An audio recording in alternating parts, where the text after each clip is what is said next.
पश्चिमी सिंहभूम के में पदस्थापित युवा एवं ऊर्जावान प्रशासनिक सेवा के अधिकारी आदरणीय श्री ओम प्रकाश गुप्ता जी, हम सभी प्राध्यापकों का नेतृत्व करने के लिए मंच पर विराजमान कोल्हान विश्वविद्यालय के माननीय कुल सचिव महोदय,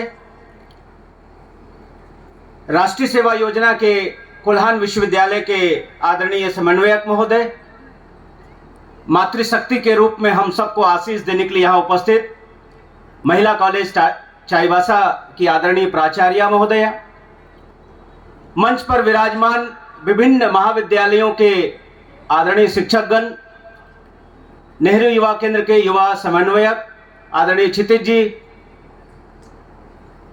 एनएसएस के वॉलंटियर्स, भगवान बिरसा मुंडा, स्वामी विवेकानंद और एपीजे अब्दुल कलाम की परंपरा को आगे बढ़ाने वाले यहाँ उपस्थित छात्रगण, और मैं विशेष रूप से उन्हें संबोधित कर रहा हूँ क्योंकि इस जिले का जो लिंगानुपात है वो उसमें महिलाओं का लिंगानुपात अधिक है, और आप देख रहे हैं कि आज इस सभागार में छात्राएं हमारी बहुत ज़्यादा उपस्थित हैं। मैं विशेष रूप से छात्राओं का अभिनंदन करता हूं। मेरे लिए जो विषय निर्धारित किया गया है Y20 यानी यूथ 20 के संबंध में अपने विचार प्रस्तुत करने के लिए, हम सब जानते हैं कि जब से G20 यानी एक ऐसा समूह दुनिया का जो 2/3 से अधिक जनसंख्या का प्रतिनिधित्व करता है, 85% से अधिक जो सकल घरेलू उत्पाद है, जीडीपी है, उसका नेतृत्व करता है, और पूरी दुनिया में जो व्यापार होता है उसका 75% हिस्सा G20 देशों के द्वारा किया जाता है। तो इतने बड़े समूह की जब स्थापना हुई और उस स्थापना के बाद पहली बार यह महसूस किया गया कि G20 के मंच से जो सिविल सोसाइटीज हैं उनके विचार भी आने चाहिए। हालांकि G20 की स्थापना केवल आर्थिक मुद्दों पर बहस करने के लिए प्रारंभ हुई थी, और जो G20 के सदस्य देश के वित्त मंत्री थे और वहां के केंद्रीय बैंकों के जो प्रमुख होते थे वो केवल अपना समिट करते थे। लेकिन यह अनुभव किया गया 2008 के बाद कि नहीं, इसका शिखर सम्मेलन आयोजित होना चाहिए, और पहला शिखर सम्मेलन वाशिंगटन में हुआ 2008 में। और उसके बाद यह अनुभव किया गया कि जो सिविल सोसाइटी इन 20 देशों में है, जैसे बिजनेस का ग्रुप है, महिलाओं का ग्रुप है, खिलाड़ियों का ग्रुप है, उसी प्रकार से युवाओं को जोड़ने के लिए पहली बार 2010 में जो दक्षिण कोरिया में समिट हुआ था सियोल में, वहां पर Y20 को जोड़ा गया। इसके पीछे का उद्देश्य यह था कि जो देश इस G20 में शामिल जो 20 देश हैं, इसके युवा क्या सोचते हैं, इसके युवा किस प्रकार का विचार रखते हैं, और वो विचार अपने अपने देश के नेतृत्वकर्ताओं के साथ वो साझा करें, और फिर वो नेतृत्वकर्ता उन विषयों पर परिचर्चा कर कर उनका निष्कर्ष निकालने का प्रयास करें और दुनिया को एक दिशा देने का प्रयत्न करें। हम सभी भारतवासी, 140 करोड़ भारतवासी आज गौरवान्वित हैं कि दुनिया का जो इतना बड़ा संगठन है, इस संगठन का नेतृत्व हम कर रहे हैं, यानी भारत कर रहा है। 1 दिसंबर 2022 से भारत को जब से इसका नेतृत्व मिला है, तब से आपको मालूम होगा कि भारतवर्ष से कश्मीर से लेकर कन्याकुमारी तक और गुजरात से लेकर अरुणाचल प्रदेश तक कुल 56 स्थानों पर कुल 200 बैठकें होने वाली, और इन 200 बैठकों में युवाओं के भी मुद्दे उसमें शामिल होंगे। हमारे लिए Y20 का कॉन्सेप्ट इसलिए महत्वपूर्ण है क्योंकि दुनिया में अभी जुलाई के बाद हम सबसे बड़ी जनसंख्या का देश हो जाएंगे।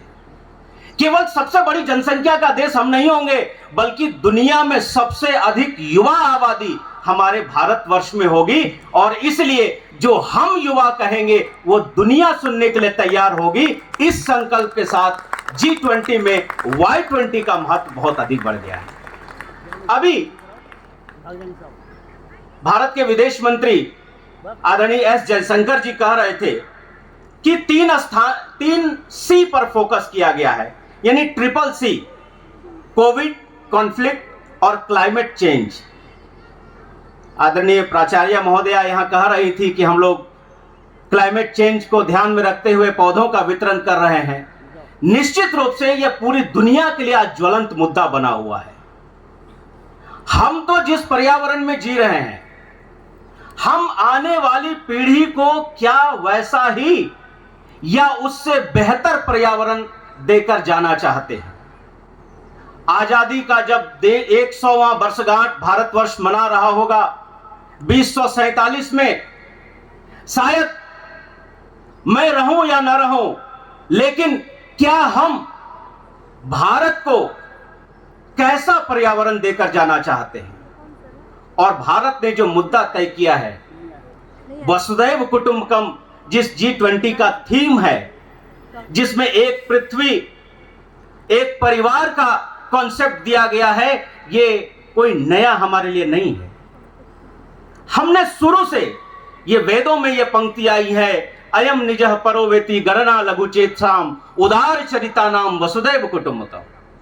हम आज से नहीं, अनादिकाल से पूरी दुनिया को अपना परिवार मानते आए हैं, पूरी पृथ्वी को अपना कुटुंब मानते आए हैं। इसलिए पूरी दुनिया की जो मानव जाति है, पूरी दुनिया का जो पर्यावरण है, इसका संरक्षण और संवर्धन करना की ड्यूटी ये हमारी है। और इसमें भारत के नौजवानों को, भारत के युवाओं को अधिक तत्परता के साथ सोचना होगा, क्योंकि आने वाला समय भारत का समय होने वाला है। जो आप सोचेंगे, जो आप तय करेंगे, दुनिया उस पर चलने वाली है। इसलिए भारत के नौजवानों का आह्वान किया गया है। भारत के नौजवानों को आह्वान करते हुए 5 ऐसे विषय भारत के युवा कार्यक्रम एवं खेल मंत्रालय के मंत्री आदरणीय अनुराग ठाकुर जी ने यह तय किया है कि शेयर्ड फ्यूचर, यानी साझा भविष्य हमारा कैसा होगा, जिसमें youth in democracy and governance, युवाओं की भूमिका लोकतंत्र में कैसी होगी। मैं अभी जिला प्रशासन के द्वारा एक अभियान चलाया गया था कि 18 वर्ष 17 वर्ष जिनका हो गया है वो वोटर के रूप में रजिस्ट्रेशन कराएंगे। आदरणीय सर उसके गवाह हैं, स्वयं सर का बहुत जोर था उस पर। हम अपनी ड्यूटी को समझें कि हम जन भागीदारी को कितना बढ़ाना चाहते हैं, क्योंकि जब तक जन भागीदारी हम नहीं बढ़ाएंगे, लोकतंत्र हमारा सफल नहीं होगा। भारतवर्ष में आज भी मैक्सिमम जो पोलिंग का रेशियो है वो 67% है। वोटर जो टर्न करते हैं वो 67% है। आज भी 33% जो मतदाता हैं वो मतदान केंद्रों पर पहुंच नहीं पाते, और उसमें बहुत बड़ी आबादी युवाओं की है। हम सब नौजवानों को तय करना होगा, युवा साथियों को तय करना होगा कि हम मतदान करने के लिए निश्चित रूप से जाएं, जन भागीदारी सुनिश्चित करें, तभी हम भारतवर्ष के लोकतंत्र को और मजबूत बना सकते हैं। दूसरा जो मुद्दा है वह हेल्थ, वेलबींग एंड स्पोर्ट्स, जिसके लिए लगातार हम प्रयास कर रहे हैं। विश्वविद्यालय के द्वारा, राज्य के द्वारा और केंद्र सरकार के द्वारा लगातार प्रयास किया जा रहा है कि स्वास्थ्य, कल्याण और खेल के क्षेत्र में युवा आगे आए। फ्यूचर ऑफ वर्क, जिसमें 21st सेंचुरी स्किल्स, यानी युवाओं का आह्वान किया गया है कि वो अपने अंदर स्किल डेवलपमेंट करें, इनोवेशन को आगे बढ़ाएं, और जो इंडस्ट्री है वो नए इंडस्ट्री को लगाने का वो प्रयास करें।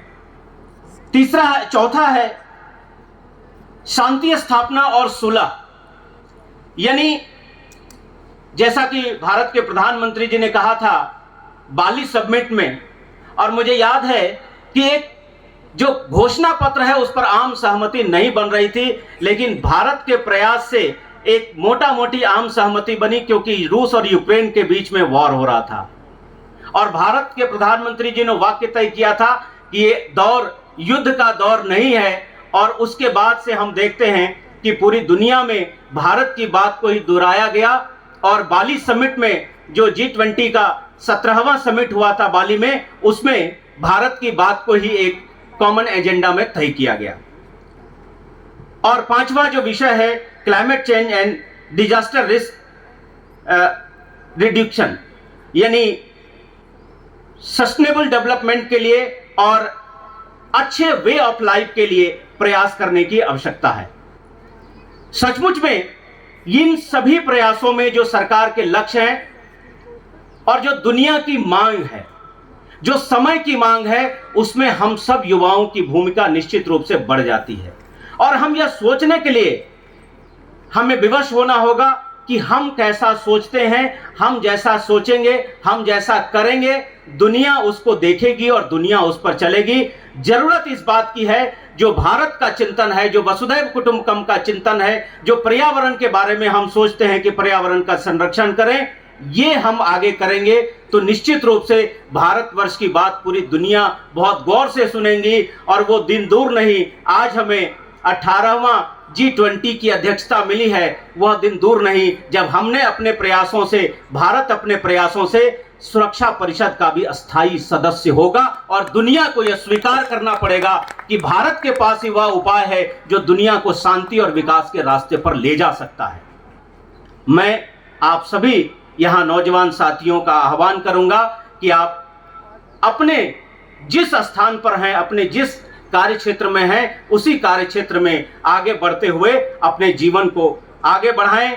और एक ही आह्वान मातृभूमि से वंदना करते हुए कि जीवन शीश चढ़ा चरणों में, मांगू मातृ